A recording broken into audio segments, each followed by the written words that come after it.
আওয়ামী লীগ ফ্যাসিবাদ কায়েম করতে ইসলামী ছাত্র শিবিরকে বাধা হিসেবে দেখেছিল বলে মনে করেন ইসলামী ছাত্র শিবিরের ঢাকা বিশ্ববিদ্যালয় শাখার সেক্রেটারি এস.এম. ফরহাদ। আর এজন্যই রক-কাটা ট্যাগ দেয়া সহ নানাভাবে শিবিরের উপর দমন পীড়ন চালানো হয় বলে জানান তিনি। ২৬ সেপ্টেম্বর বৃহস্পতিবার বিকেলে ঢাকা বিশ্ববিদ্যালয়ের টিএসসিতে সংবাদ সম্মেলনে এস.এম. ফরহাদ এসব কথা বলেন। রক-কাটা বিষয়টি শিবিরের সঙ্গে এত জড়িত কেন? সাংবাদিকদের এমন প্রশ্নের জবাবে ফরহাদ বলেন, সহজ করে বললে রক-কাটা লিখে গুগলে সার্চ করলে দেখবেন সব ক্রাইমে ছাত্রলীগের নাম। শিবিরের নামে কোনো ডকুমেন্ট পাবেন না। ফ্যাসিবাদ প্রতিষ্ঠিত করতে গিয়ে শিবিরের নামে নানা ধরনের ট্যাগ দেয় আওয়ামী লীগ। আওয়ামী লীগের দীর্ঘদিনের ফ্যাসিবাদ কায়েম করার জন্য অনেক উপাদান কাজ করেছে।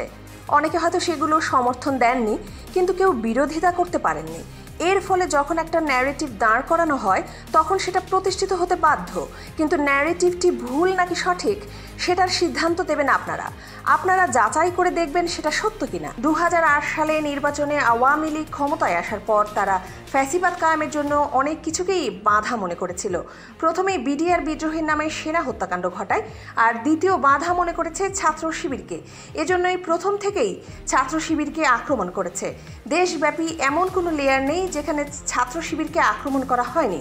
তৃণমূল পর্যায়ে দেখেছি অনেকে নামাজ পড়ছেন, সেখান থেকে ধরে নিয়ে বলা হয় অস্ত্রসহ গ্রেপ্তার করা হয়েছে। একটা ছাত্র সংগঠনের কেন্দ্রীয় সভাপতিকে বিনা অপরাধে টানা ৫-৬ দিন রিমান্ডে রেখেছে, কেউ কিছু বলতে পারেনি। ছাত্র শিবিরকে থামাতে ফ্যাসিবাদ দুটি কাজ করেছে। প্রথম হচ্ছে শিবিরের কেন্দ্রীয় অফিস থেকে ওয়ার্ড অফিস পর্যন্ত সিলগালা করে শিবিরকে কাজ করতে দেয়নি। দ্বিতীয়টি হচ্ছে শিবিরের ব্যাপারে ভীতি তৈরি করা হয়েছে।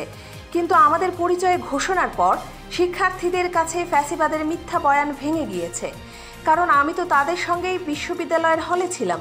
আমার ব্যক্তিত্ব আচরণ যারা বিশ্লেষণ করার সুযোগ পেয়েছেন তাদের নতুন করে নেতিবাচকভাবে ভাবার কোনো সুযোগ নেই। তারাই অনলাইনে ফিডব্যাক দিচ্ছে।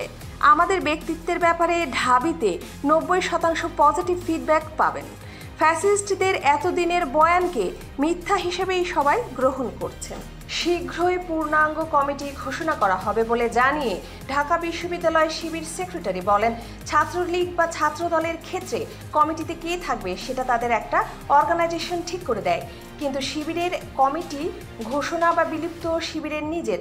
শিবিরের অধীনস্থ জনশক্তির সিদ্ধান্ত নেয় সভাপতি কে হবে। সেটা বিবেচনা করে ব্যক্তিত্ব ও সক্ষমতা বিবেচনায় তারাই বলে অমুককে আমরা সভাপতি হিসেবে চাই। শিবির একটা স্বাধীন সংগঠন, নিজস্ব গণতন্ত্র এবং ফ্রেমওয়ার্ক আছে, সেটা ওপেন, অনলাইনে সার্চ করলেই পাবেন, সেই অনুযায়ী কাজ করা হয়। ইফফা তারা খান, বাংলাদেশ বুলেটিন।